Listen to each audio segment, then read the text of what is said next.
Yamche Chimbo Zodo Hingmi Jang Zoner Monum Chimbo Ngabjada Bagara Dargan Zanto Sharmardo Tumba Tuje Janla Kisham Zara Necharo Teringi Jangamsa Jahor Tuki Shana Yala Jimmy Banzo Jala Soran De Gonja Toban Pora Shinji Lo Gonja Toban Pora Shinji Lo Gonja Toban Pora Shinji Lo The unsurpassed, profound, and wonderful Dharma is difficult to encounter in billions of eons. I now see it, hear it, receive it, and behold it. I vow to fathom the Tathagata's true meanings. In order to liberate sentient beings, let us generate the supreme bodhicitta.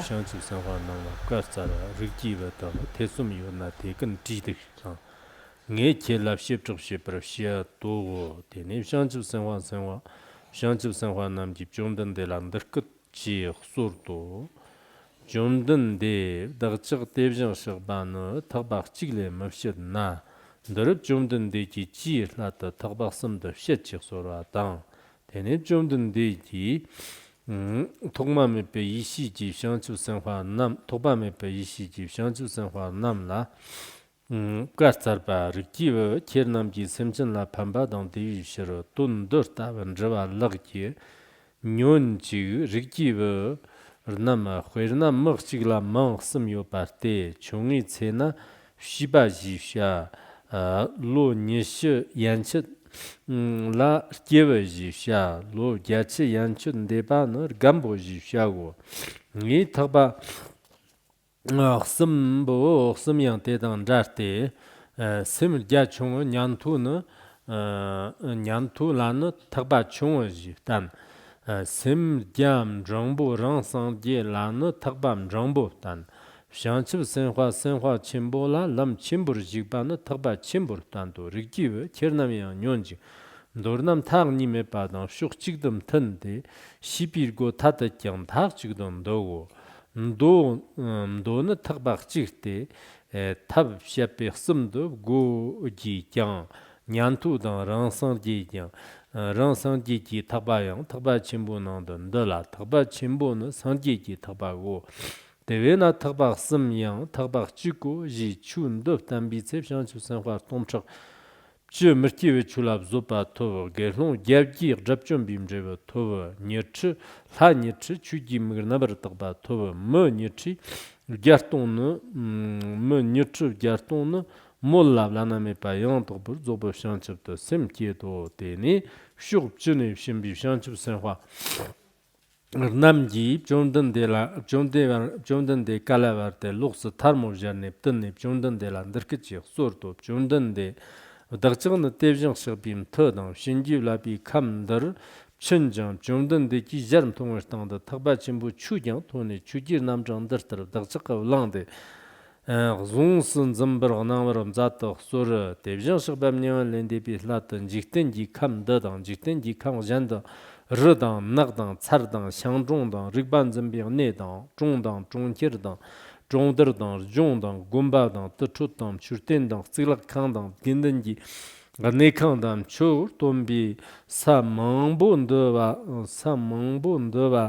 Dan kim birine sosu kimdir geçir berjan gilme çapır gögu.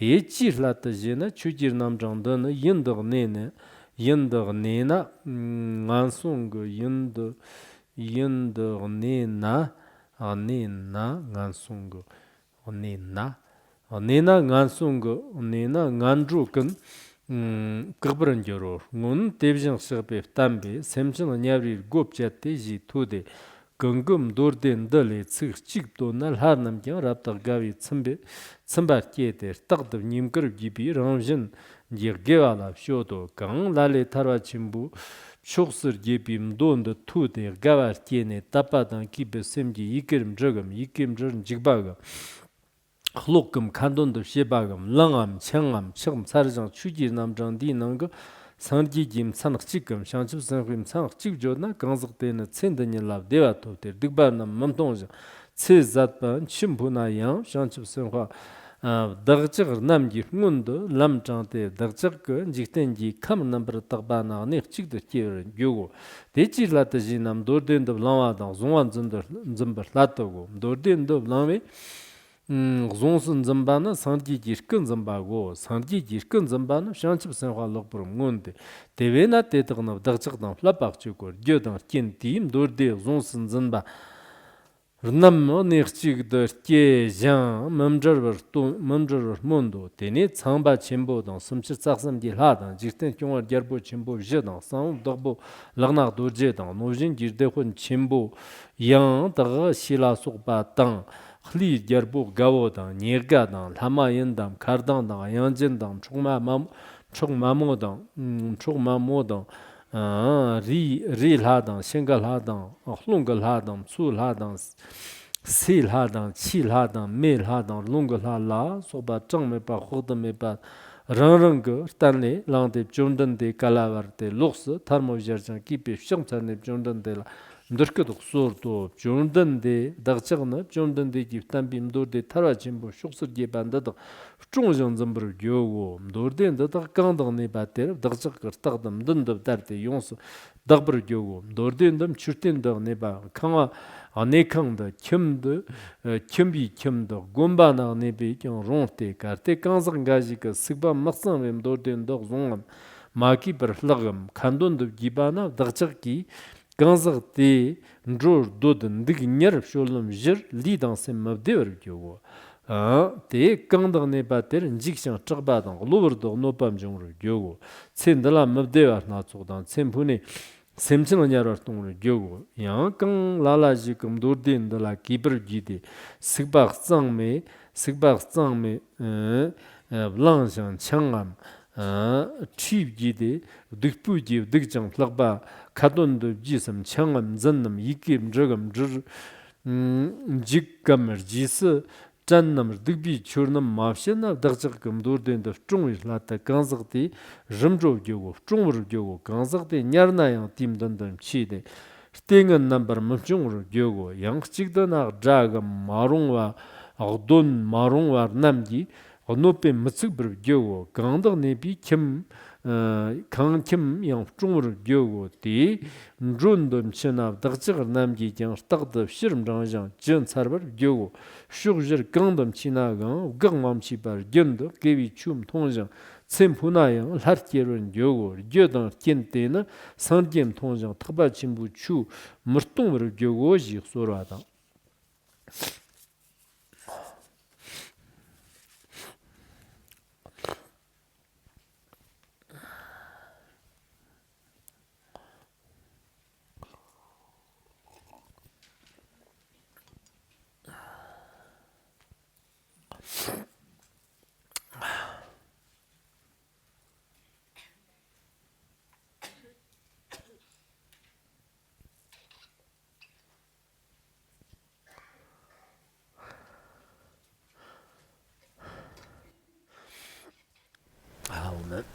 So let us begin our class on the Sutra of Great Liberation. Previously, we've already talked about how it is difficult to listen to the Dharma, and it's difficult to encounter the teachings from the Tathagata. It's difficult to encounter a good spiritual friend.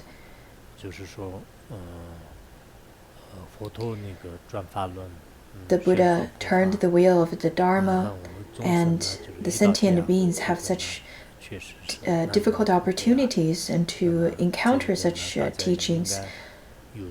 And I think we should really cherish the teachings after knowing it is difficult to listen to the Dharma.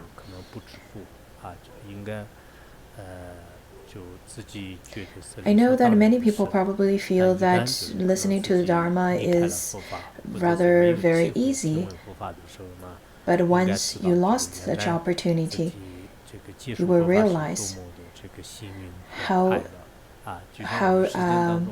joyful you were when you had the opportunity to listen to the Dharma. Just like when you still have the parents around you, you never really felt that the parents are important to you, but once your parents pass away, you would realize how important it is to have parents around.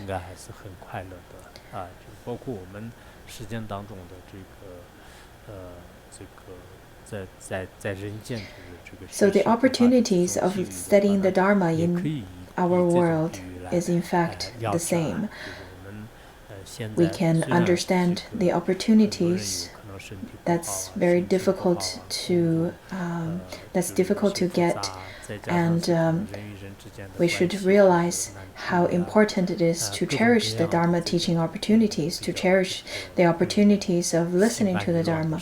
We have all different kinds of problems, we have chores to take care of, we have relationships to take care of, as well as work to relate to, but out of all those, the most important is to study the Dharma.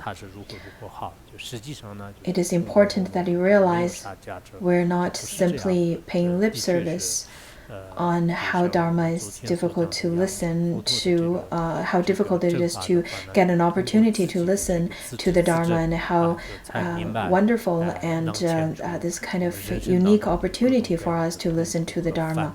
We have all kinds of afflictions and all kinds of problems, but it is definitely of great importance for us to dispel or to extinguish all of those afflictions. And the key of extinguishing our afflictions is through the Dharma. Through the biography of great masters, we can see extinguishing afflictions are definitely possible. There are people who transformed tremendously through studying the Dharma. So I really hope that you can listen to the Dharma, accept the Dharma with a cherishing mind. This is quite important. Now let's get into today's teaching. By the way, we will have class tomorrow.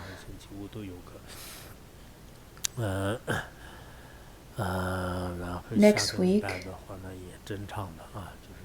it is going to be the same as well, but it seems that it's not going to have changes.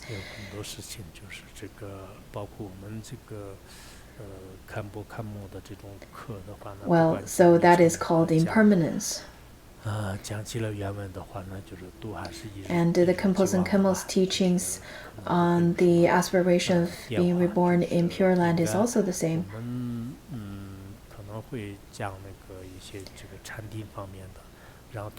I think in the Khenpo and Khenpo's classes over here, they're going to study on the meditation as well, and I really hope that you can also study Lala Chögyam Rinpoche's advice on take rebirth in Pure Land. When I was translating and preparing for classes, I read through some of the commentaries, and I thought to myself, it is really wonderful for us to study the Tantrayana teachings, and at the same time we should engage ourselves in the teachings of Pure Land, because that is the kind of teaching that will provide us a great hope to liberation. Every year during the descending day, we would study the Pure Land studies and Pure Land teachings from the Buddha. We would study the expansive commentary on Pure Land teachings. For those of you who don't attend Khenpo and Khenpo's classes, I would encourage you to study it by yourself. I've given teachings on the Pure Land class. I think I've given teachings back in 2006? 2008?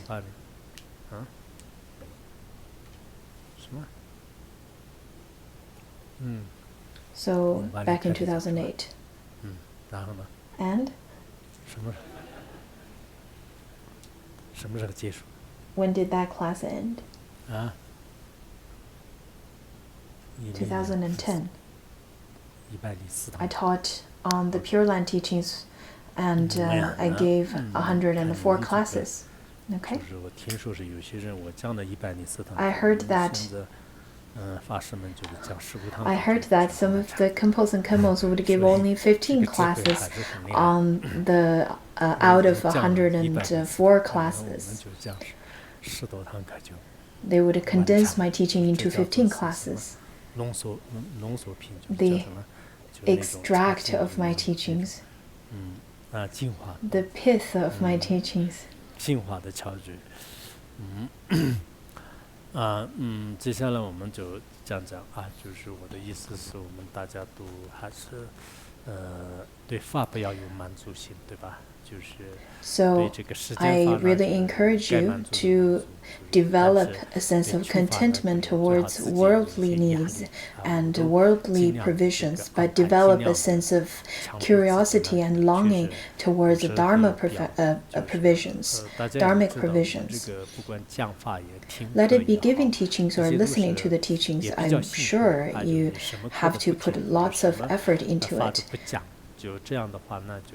Temporarily, I understand that it must be really comfortable and feels really good not attending any classes, not listening to any teachings, not giving any teachings. But in the long term, you can consider about the benefits or the faults of doing such.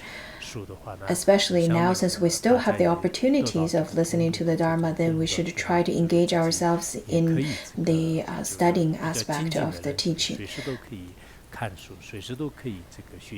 I really hope that you can adapt teaching of the Dharma at all times.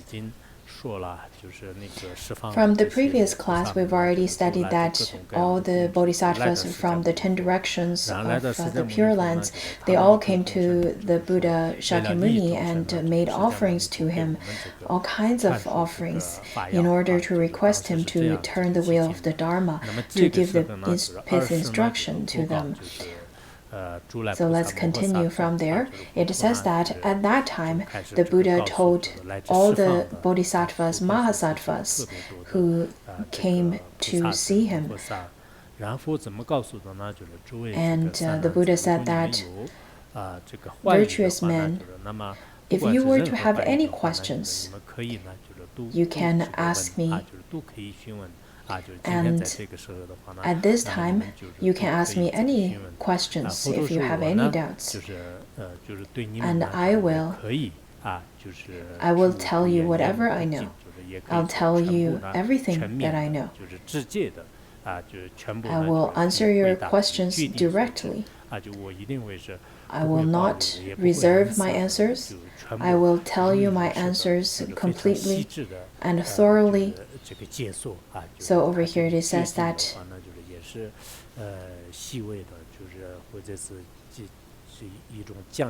explaining also has a connotation of explaining what I understand. That's when the Buddha agreed to turn the wheel of the Dharma to the bodhisattvas.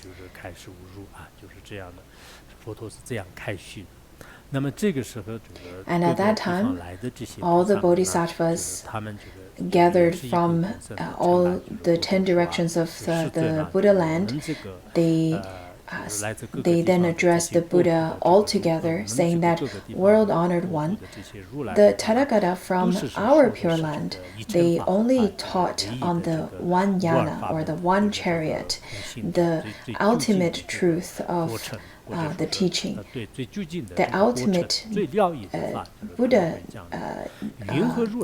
chariots. But world-honored one, why is that you give teachings in the Saha world, but you teach 3 yanas, you teach the 3 chariots of the Dharma?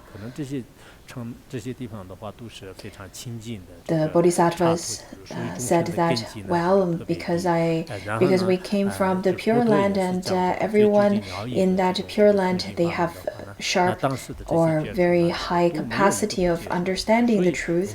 Therefore, the Tathagatas all give teachings of the one yana, the only yana, the only chariot of the teaching of Buddhahood. But why is that when we arrive to Saha world, to your world, we notice that you give teachings on the three yanas? Can you tell us why?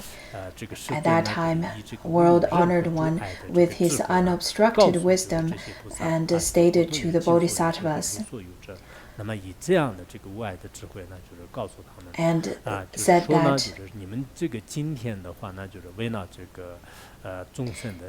in order to liberate and benefit the sentient beings, you have posed this question, and it is a wonderful question. The Chinese translation here, or the word over here, that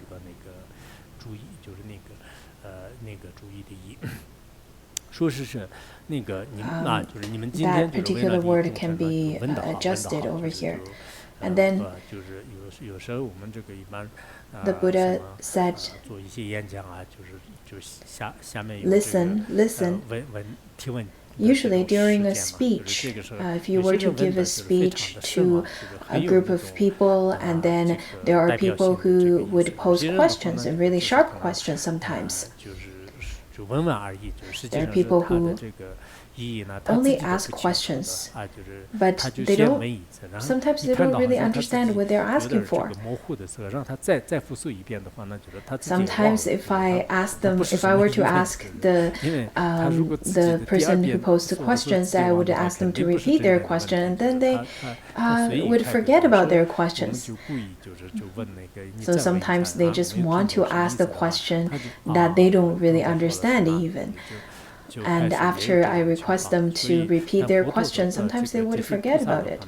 But the bodhisattvas are not like that at all. The bodhisattvas pose questions in order to benefit sentient beings. Therefore, they ask the questions and present such questions to the world-honored one. So the world-honored one then said that, listen, listen, pay attention. He said that, virtuous men, you need to listen to this. I'll give you one example or one metaphor. For example, if there's this one person, but throughout his whole life he has 3 different names, we would call him a young boy when he was young, when he's still a child, all the way from a very young age to about 20 years, we would call them youth. We would call people youth. And this person, after 20, we would call him an adult or middling age. That person is mature, is completely able to take up responsibilities for his own actions. When we look around the world nowadays, majority of countries would set the bar of 18 years of age as adulthood. Before 18 years of age, they are not called adults. But there are exceptions as well. According to the Jewish tradition, they have the boys would have bar mitzvah at age of 13. And other countries have there are other countries who which have different exemptions as well. In some African countries, the marital times or age would also be different than those of other countries, those of the Asian countries or other countries. So the age over here is considered as 20. And then after about 80 years, that person can be called a senior. Our fellow practitioners, you don't have to worry too much about your age. You're not a senior yet. You are simply in the middling age. You're between 20 to 80. Therefore, you don't have to worry. You don't have to consider yourself as old when you're 50 or 60s or 70s. People who pass away before 80, we would consider it is considered that they pass away at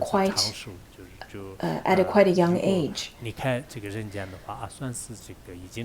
And after 80, I think people would consider, well, that person had lived a long life, and there's really not too much of a regret.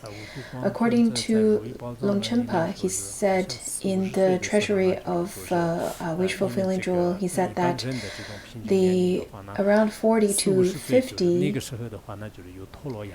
there are people who would lose their teeth.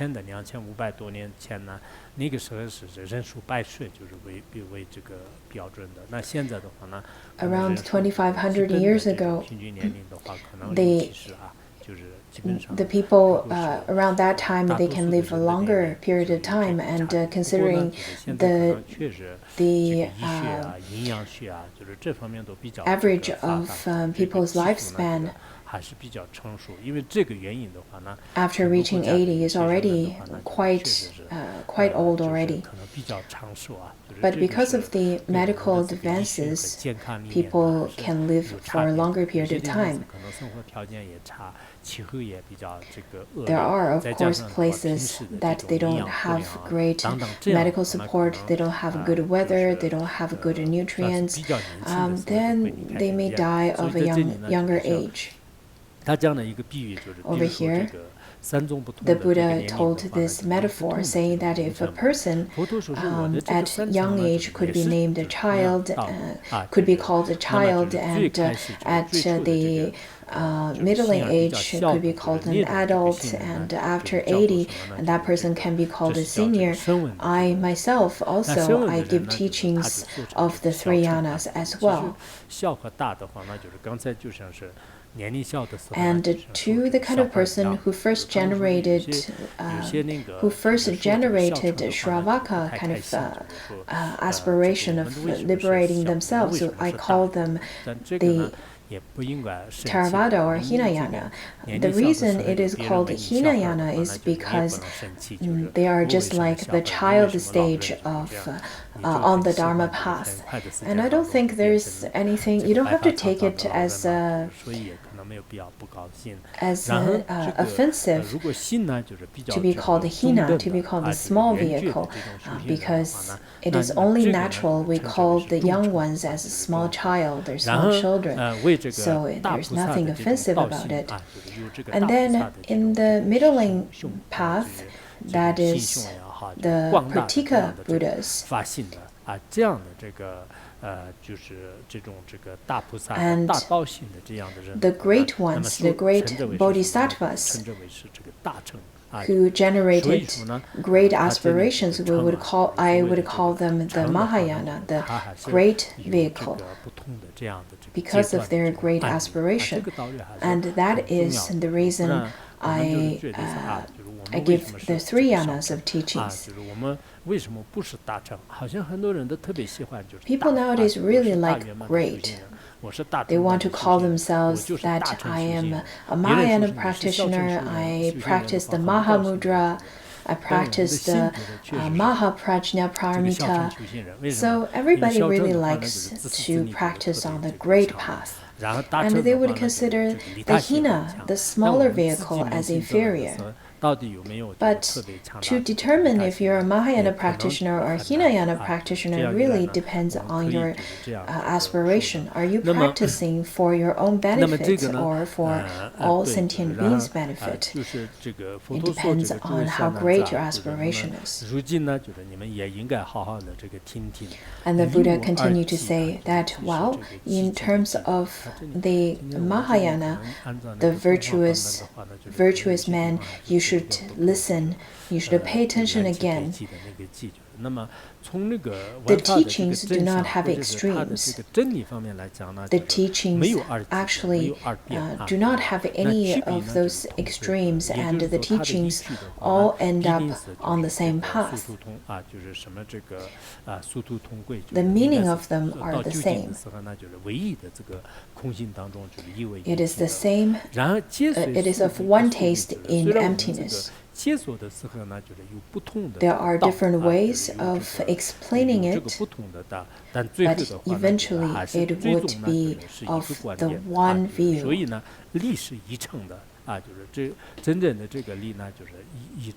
The teaching or the meaning of all the three yanas are of one, except that it is taught in three aspects. So Shravakas and Pratika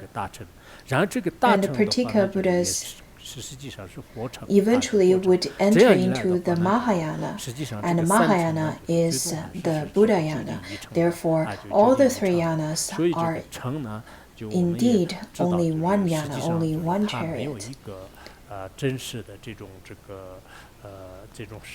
That is the truth.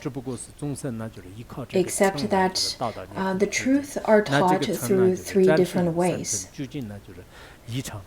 So ultimately speaking, it is of one yana, except that it's expounded in three ways. According to a sutra, it says that there was once a king, and that king lives about 500 yojanas from one village. But he likes the water from that village, and he asked all the villagers to transport water to his palace. But the villagers really didn't want to do that. It's such a burden on all of them. So they wanted to move away. But the official of that village said that, well, you don't have to move away. What I can do is to shorten that 500 yojanas to 300. So the official simply just told them that now the distance is only 300 yojanas rather than 500. So he didn't really change the distance, rather he changed the measurement of the distance. And whenever the villagers transport water to the palace, they no longer feel tired. So it is actually the same. The names are different, but the vehicle or the yana is exactly the same. Also, if I were to tell all the kinds of beings, or teach them the only one yana, that is Mahayana, there are beings who wouldn't be able to accept it and to study it or understand it at the beginning. Therefore, I have to tell them or give them teachings that would fit better into their capacity. It is better to give the best medicine that fits to different beings' symptoms and give different teachings to the different beings' capacity of understanding. According to the Lankavatara Sutra, it says that in order to cure different patients, an expert physician will prescribe medication accordingly. Similarly, the Tathagata teaches beings according to their minds and capacities. A great physician, a great doctor, a very skilled doctor would prescribe medication according to the different symptoms of the patients. Therefore, the Buddha also prescribed the different teachings to the different types of people, or people of different capacities. And the Buddha's teaching is of great system.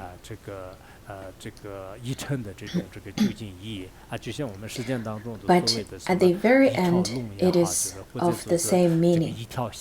It is of the same string, it is of the same truth.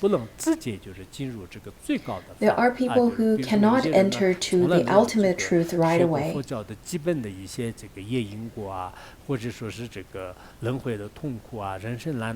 There are people who had never studied the karma, cause and effects, and never studied any of those very basis of it, never studied the Vinaya aspect or any of those. And right away, if you were to teach them pointing out instructions and teach them the truth of emptiness, then without foundation, maybe temporarily you would have some insights. But that kind of insight would not last long. It is just like if you want to build a house, you wouldn't build a house on top of ice. So according to the teaching of the Buddha,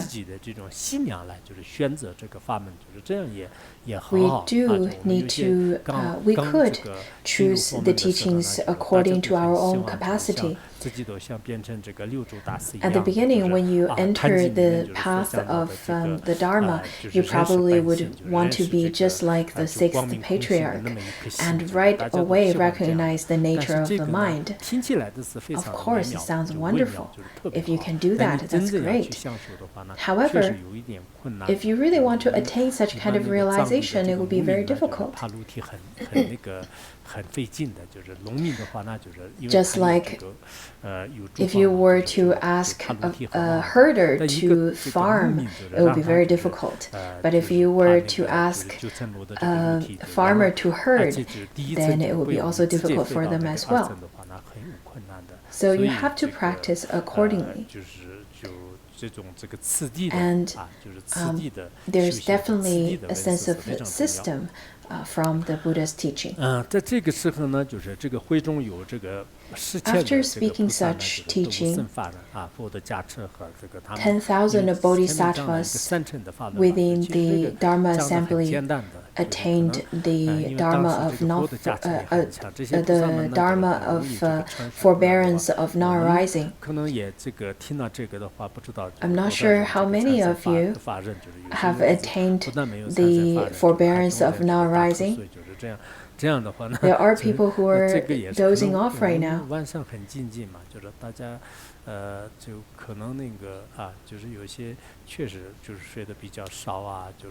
are people who sleep less, and there are people who are very diligent. There are people who are dozing off because they were too diligent during the day. Anyhow, at that time, in the assembly of listening to the Dharma from the Buddha, 10,000 bodhisattvas attained the forbearance of non-rising, and 800 bhikshus attained arhathood, and 20,000 celestial beings attained the pure Dharma eye. Hundreds of thousands of people attained, then made the aspiration of Anuttara Samyo Sambodhi. If we can study this, if we can accept the teachings with your faith, with your devotion, I'm sure your mind stream would be transformed. Especially if you were to listen to the class, listen to the teaching with attentiveness, with lots of attention and focus, I'm sure your mind stream would be matured. It is not that you only listen to one or two classes and you can attain enlightenment.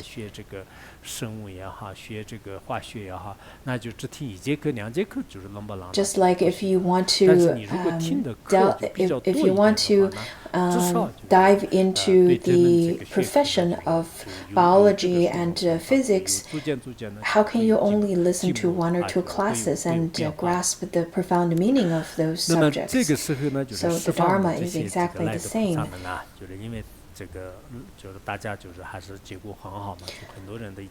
Many people attained various kinds of liberation or fruition at that time, and then the bodhisattvas of the 10 directions held their hands, fold their palms together in Anjali and stated to the Buddha.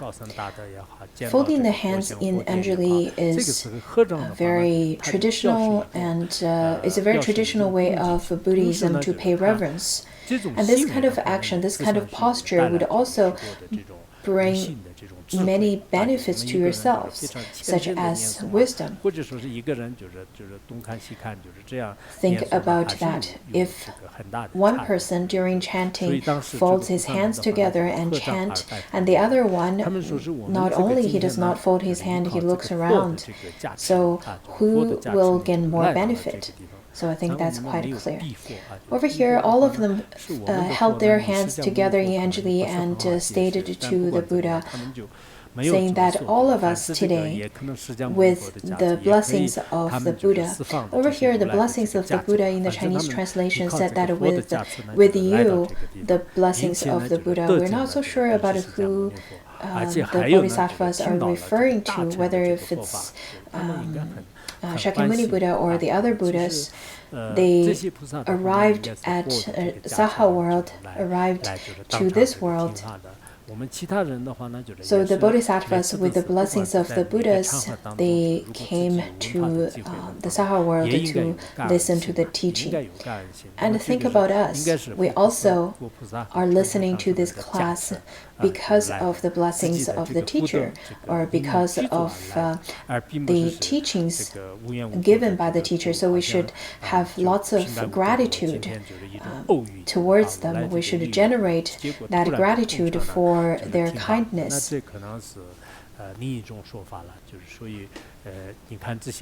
Look at the bodhisattvas. They said that because of the Buddha's blessings, they have such opportunity to listen to the teaching. And they exhibited their great appreciation. After arriving at this place, upon seeing the world-honored one, then listening to the Mahayana teaching, they made the aspiration, saying that may all of us, after listening to this teaching, could receive and uphold this teaching.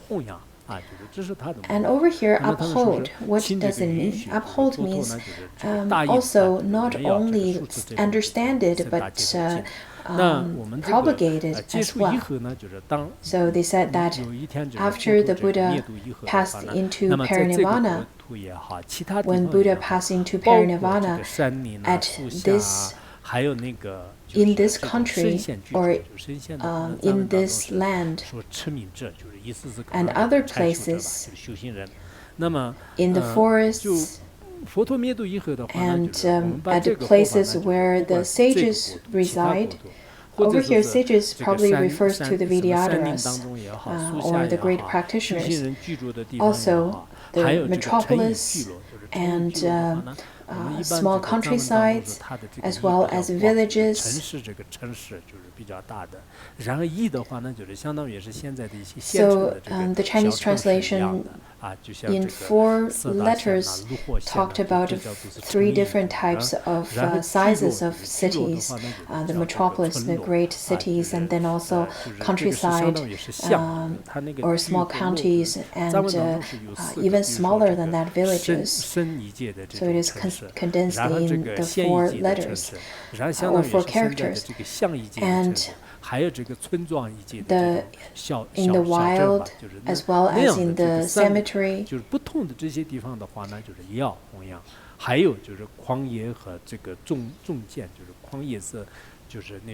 in the wild is where barely anyone lives, as well as the cemetery or charnel ground, or under the tree, on the meadows, also stubas, monasteries, and residence for monastics. The Sangha, or where the Sanghas are, or what we call nowadays would be centers, different centers.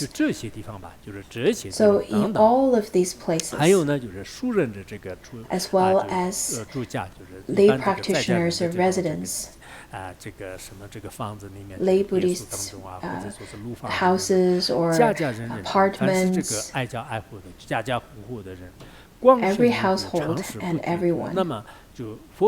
may we propagate and may we propagate this teaching to all of the said places and said people above. Sometimes the bodhisattvas would give teachings in a metropolis. Sometimes they would give teachings or propagate these teachings in stupas or monasteries, in all different kinds of places. We should also make such aspiration. Today we've already received the teaching of the Sutra of Great Liberation. Then this Sutra of Great Liberation should be propagated through methods such as printing the text or printing certain reference, and we should use various languages to propagate this teaching. And whenever we have the opportunities, we should also make the aspiration to propagate it into the celestial being, celestial realm, or hungry ghost realm, so that it will continuously to pass down to generations and generations, and from places into other places. And you can benefit others with this sutra by giving teachings, or simply place it at certain places. As lay practitioners, you can place it on your shrine or other places that's pure and clean, or through internet. For example, through the internet, you can propagate it through WeChat, through TikTok, through different social platforms. And this is propagating it through internet or through virtual space. People nowadays are so distracted, and because of such distraction, they can barely attain anything in this lifetime. Some of them would squander their life through playing on computer games and browsing and all of that.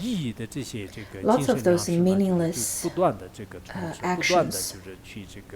They kept on taking those meaningless information into their heads, but not anything meaningful to them.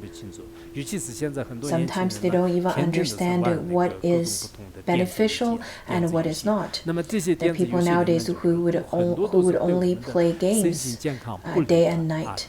And that is not healthy both mentally and physically.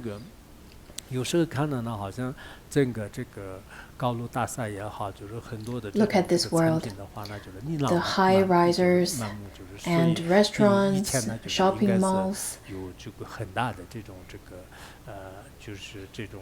It seems that there's such a big progress in our society. On the other hand, when you look at the minds of everyone, I think people suffer so much more than they used to. We don't even have to talk about the changes that happened in the past hundreds of years. We can just think about the things that happened within the last couple of decades. I went to the shrine hall the other day. The shrine hall that was built a few decades ago over here, and I thought to myself, well, the construction was not as good as what we have now, because of the different materials and different technique. But let's think about our practice.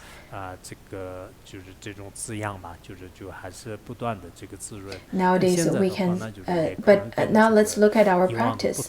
Back then, a couple of decades ago, we are nurtured, our minds were nurtured by the teachings of the great master. But nowadays, people's minds do not have such kind of nourishing information anymore, nourishing teachings anymore.